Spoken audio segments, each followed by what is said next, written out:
Bom, Toledo, o Trump fez o Dia da Libertação, como ele chamou, né? Que no caso, me parece que talvez tenha um efeito oposto.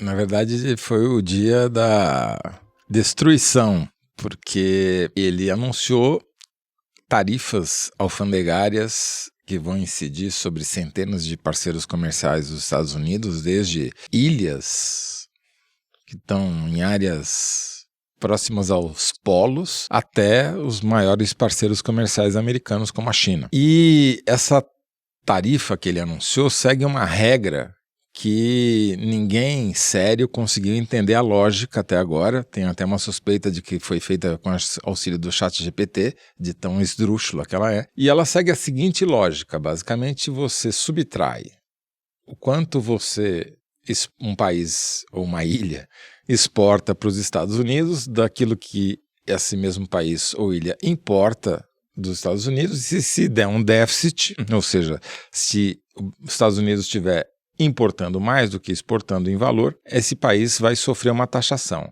E o valor dessa taxa é uma conta esdrúxula entre a diferença proporcional da importação para a exportação. Isso gerou, ou seja, não tem nada a ver com as tarifas que, sei lá, a China impõe aos produtos americanos e, em contrapartida, os Estados Unidos vai taxar os produtos chineses como reciprocidade, que é a lógica de qualquer transação comercial. Isso daí simplesmente foi ignorado, não é levado em conta. É só para ver o tamanho do prejuízo que eu tenho com esse meu parceiro comercial, então eu vou dar uma taxação proporcional ao valor relativo disso. E não leva em conta o volume absoluto. Então, assim, quando você faz uma regra dessa, que tem toda a cara de ser uma muscada, né, que é digna do Dodge, do Elon Musk, né, só faz bobagem, que ficou todo mundo sem acreditar, incrédulo, especialmente quando você pega a lista dos países mais sobretaxados e vê que quem é o mais... E você descobre que o país mais sobretaxado é o Lesoto, que é um país minúsculo na África e que exportou 237 milhões de dólares para os Estados Unidos, basicamente em malhas de crochê e pedras preciosas. Qual que é o impacto do Lesoto na economia americana? Pra você ter uma ideia, Thaís, os Estados Unidos importam mais de 3 trilhões de dólares anualmente de outros lugares. E o Lesoto, o pobre do Lesoto, exportou menos de 250 milhões de dólares. É nada. É literalmente 3 casas depois da vírgula. É insignificante. E onde que o Trump está querendo chegar? Então, ele está querendo acabar com o déficit comercial americano de uma maneira que não faz sentido. E aí, o mundo entrou em polvorosa. Os mercados reagiram com quedas dramáticas nas bolsas de valores, mas... não surpreendentemente, o próprio mercado entendeu que o maior prejudicado vão ser os Estados Unidos e as empresas americanas, porque as bolsas americanas estão caindo mais do que a bolsa brasileira, do que as bolsas europeias, do que até das europeias, que tem uma sobretaxa enorme, do que a bolsa chinesa, do que a bolsa japonesa. Então, é um tiro no pé, um enorme tiro no pé, que já está tendo consequências. A taxa de juros americana já está caindo, a taxa de juros futuro, né? Previsão do mercado. Por reflexo, a taxa de juros no Brasil também já está caindo, juros futuros. E a tendência geral é isso desorganizar completamente a rede comercial global, porque imagina o seguinte: o maior parceiro comercial dos Estados Unidos são a China. A China fornece mais ou menos $500 bilhão de dólares por ano e exporta em produtos, só em produtos, sem contar serviços, para os Estados Unidos. É 17% das importações americanas. E ela vai ser sobretaxada em nada menos do que 44%, que são os 30%, já tinha aquela tarifa básica de 10% que os Estados Unidos deu para todo mundo, e mais uma sobretaxa de 34%, que dá um total de 44% sobre os valores exportados, sobre esse $500 bilhão que vai ser exportado, que é exportado pela China nos Estados Unidos. que vai acontecer? É muito difícil de prever as consequências, porque não é uma coisa só, né? São várias forças agindo em sentidos, às vezes, diferentes, né? Contrários. Então, o vetor, né? Para onde vai sair essa força é difícil de prever. Mas, de modo geral, dá para prever o seguinte. Bom, se a China exporta $500 bilhão por ano para os Estados Unidos e esses produtos vão ter uma taxação de 44%, vai sobrar produto chinês, né? Porque os Estados Unidos, o consumidor americano não vai querer pagar 44% mais caro por todos os produtos chineses, vai diminuir o consumo lá. A China vai enfiar esses produtos na Europa, na América Latina, na África. Isso vai mudar a configuração do comércio mundial, com impactos difíceis de prever, né? Talvez prejudique a indústria de alguns países, porque a China, que já tem essa produção, vai precisar enfiá-la de algum jeito e até por preço mais barato em outros lugares, então a Europa já está preocupada com isso. Mas, por outro lado, está todo mundo querendo se unir contra os Estados Unidos. Vamos pegar um caso que eu acho que é emblemático e que explica bem o drama e as repercussões impensáveis. Explica pra gente uma rota específica de um produto, pra gente entender do que você tá falando. Então vamos lá. O maior produtor mundial de baunilha, vanilla em inglês, é Madagascar, ou Madagascar.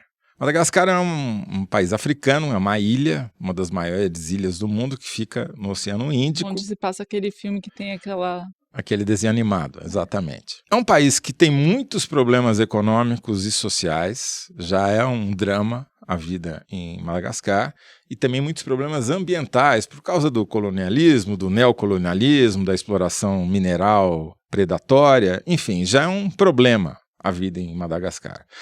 E uma das principais exportações do país é a baunilha. 54% da baunilha do mundo é produzida e exportada por Madagascar. E o principal destino dessa baunilha são os Estados Unidos. Mais ou menos um terço, 30% da baunilha exportada por Madagascar vão para os Estados Unidos. E Madagascar foi sobretaxado em 47%. Então a baunilha de Madagascar vai ficar 47% mais cara para entrar nos Estados Unidos. Ela tem muitas aplicações, até dizem que na fórmula secreta da Coca-Cola entra a baunilha. Então, o que vai acontecer?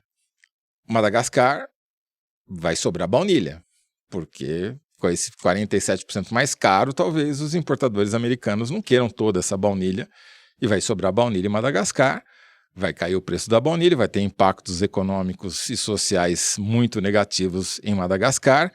O Elon Musk acabou com o USAID, que é aquele órgão do governo americano de soft power, né, que projetava o soft power americano no mundo através de ações beneméritas, doações, financiamentos. Ele acabou, não tem mais, então os Estados Unidos não vão ajudar o impacto social e econômico terrível que isso vai ter lá.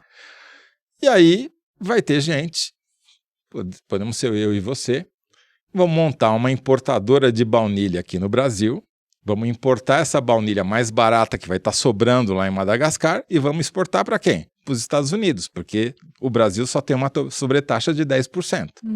É uma triangulação meio comum no comércio exterior. Daí você vai falar, não, mas se o Brasil começar a triangular e exportar baunilha para os Estados Unidos, os 10% do Brasil vão aumentar.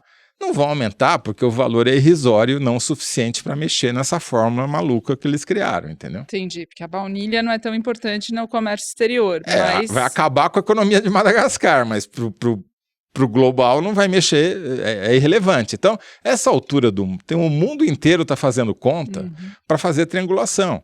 Aquilo que o Brasil foi acusado de fazer, que não faz, mas foi acusado pelos Estados Unidos de fazerem, que é importar aço da China e reexportar para os Estados Unidos, e por isso sobretaxaram o aço brasileiro em 25%, vai começar a acontecer de fato, entendeu? Porque se no final das contas sair mais barato exportar o aço chinês via Brasil, vai exportar, mesmo com uma sobretaxa de 25%. Então, assim, as implicações, elas são gigantescas. A gente estão em cascata. Exato, e vão se acumulando. E tem coisas inexplicáveis. A Rússia ficou fora. A China tomou uma sobretaxa de 44%, a União Europeia tomou uma sobretaxa de mais de 30%, e a Rússia está com 10%. 10%? Que já estava, né? E a explicação do governo americano, não, mas é que as sanções econômicas impostas pelos Estados Unidos por causa da invasão da Ucrânia derrubaram muito o comércio bilateral, então não faz sentido sobretaxar. Mas não é verdade. É 3 bilhões de dólares que a Rússia exporta para os Estados Unidos, mesmo com as sanções. Em quê? Em fertilizante. Porque tem um outro aspecto que é o seguinte, a estupidez dessa regra é tão grande, porque assim, não dá para plantar baunilha nos Estados Unidos. É uma cultura de país tropical, clima quente. Tem aqui, tem em Madagascar, tem no México. Café não dá para plantar nos Estados Unidos, vai continuar exportando café da Colômbia, do Brasil para lá. Então não tem lógica, né? Você não tem como suprir as suas necessidades produzindo internamente. E mesmo aquilo que ele diz que ele quer fazer, demora décadas para você reconstruir a indústria siderúrgica americana. E essa é uma regra que não vai durar. Porque se durar, ela acaba com os Estados Unidos. Pois é, era esse meu ponto, né? Vai ter um efeito próprio dentro da economia dos Estados Unidos que os juros já estão refletindo, mas que no limite vai encarecer todos os produtos lá dentro. Exatamente. Então, vai ter inflação nos Estados Unidos, vai ter um risco. O JP Morgan, que é o maior banco americano e o maior banco do mundo, fez um relatório hoje já dizendo, estamos à beira de uma recessão. O risco aumentou exponencialmente. Se tiver recessão nos Estados Unidos, eles vão ser obrigados a cortar a taxa de juros para estimular a economia. Se cortar a taxa de juros lá, vai cortar a taxa de juros aqui. De modo geral, o dólar já está caindo. Frente ao euro já desvalorizou bastante e a tendência é desvalorizar mais. Quando isso acontece, de um lado as exportações americanas vão ficar mais baratas, e é um pouco esse o objetivo do Trump, mas do outro você pode gerar inflação americana também, porque se você precisa comprar, está mais caro, quando acontece aqui, né? Se o dólar ficar mais caro, a gente importa coisa ou exporta coisas que ficam mais interessantes de exportar do que de consumir no mercado interno, você tem um impacto inflacionário. Então, a chance de se voltar contra a economia americana é muito grande. Mas qual que é o cálculo político do Trump? Não sei. É impossível responder. Agora, eu já estou indo para piada, viu, Thaís? Porque não dá... É tão ridículo, é tão cômico, que eu já tenho algumas previsões, né?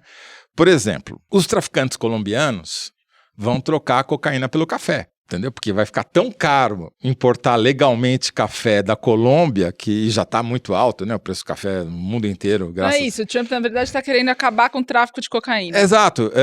E eu tenho uma sugestão para os cartéis mexicanos, que é, em vez de você colocar a maconha, os tijolos de maconha dentro dos contêineres de roupa vietnamita, agora você vai pegar a roupa vietnamita e vai esconder dentro dos tijolos de maconha do México, entendeu? Porque vão ficar tão caras as roupas do Vietnã. O Vietnã está com quanto? Não, o Vietnã está com uma tarifa, Vietnã, Tailândia, esse sudeste asiático aí tá também uma sobretaxa gigantesca. E tá valendo já, Toledo? A partir de agora, já tá... Não tem recurso? Não. Não tem mandado de segurança, habeas corpus, nada que resolva? Tem uma conversa que o Senado americano vai fazer alguma coisa para... Não dá para saber, Thaís, esse é o problema. Porque tanto o Trump pode voltar atrás amanhã, quanto, sei lá, pode acontecer, tantas possibilidades estão em aberto, quanto a retaliação dos outros países pode ser tão forte que eles sejam obrigados a voltar atrás ou se deem conta que fizeram uma enorme bobagem. O fato é que a incerteza está predominando e os mercados estão despencando por causa disso e é só o começo. Você tem uma teoria de que o Brasil não só recebeu uma taxa baixa em comparação aos 10%. Outros países, como pode até se beneficiar indiretamente disso. Isso. Quero entender essa sua teoria. Mas vamos deixar isso para o próximo bloco. Vamos lá.